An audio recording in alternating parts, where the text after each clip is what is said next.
This lesson is affectionately called the twos and threes of everything. This is lesson 3 in your VBAC.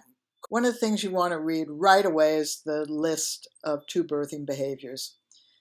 Now, the natural birth movement will tell you, however you behave is fine. That's up to you. You're an individual. The fact is that Birthing Better Families said, oh, that's absolute nonsense. When we are stressed or feel out of control, then we behave that way. We sound that way. We look that way. And when we're feeling overwhelmed and stressed in birth, or we're not coping well, our behaviors reflect it. And they're very, very defined behaviors, and that's one of the lists. On the other hand, if we are coping and managing well, we will look and sound as though we're doing that. And the people around us respond to how we behave, how we look, and how we sound. If we're looking and sounding like we're coping well, everyone relaxes, which is a benefit working around the medical profession, even with your midwives. Midwives get very uncomfortable when women stop coping. They tolerate a lot of unskilled women, because midwives actually don't really have a belief that women need to be skilled. They just believe birth is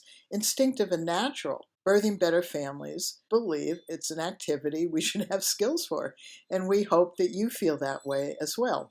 Get familiar with those two lists and take them to your birth. Your birth coach can help you staying in the list of the positive behaviors, because as they learn skills, they will be able to see and hear if you begin to not cope, and they'll be able to help you more quickly.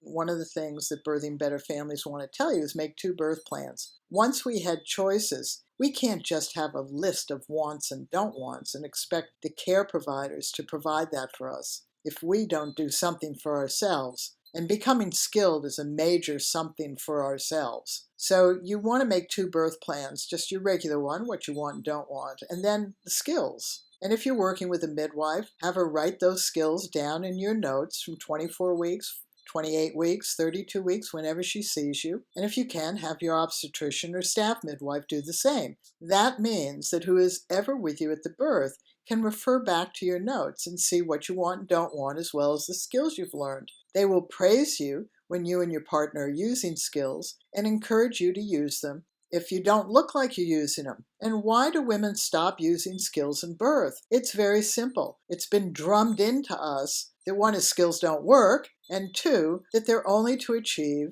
a normal birth, pain-free labor with no medical intervention. So if any of those things occur, we believe the skills don't work. And what Birthing Better Families want to explain to you over and over again, knocking head on the wall of frustration if you don't hear it, is that giving birth is an activity that you're going to do with your baby. And you can do that activity better if you are skilled. That's really important for you to create a skills-based birth plan. The 3 birth stories is sort of a request from families. You can't replay birth, but we're going to imagine you can. So we have the exact same birth told 3 ways. And it's a good idea to read that, even if you skim over it. Same thing happens in this birth, but it's told in 3 different ways. You get to then choose which way you want to birth. The 3 birth roles is also very important. Women know they're going to birth. Birth coaches don't have any idea what they should do around birth professionals, and birth professionals are not going to do the birth for you. So read that handout as well.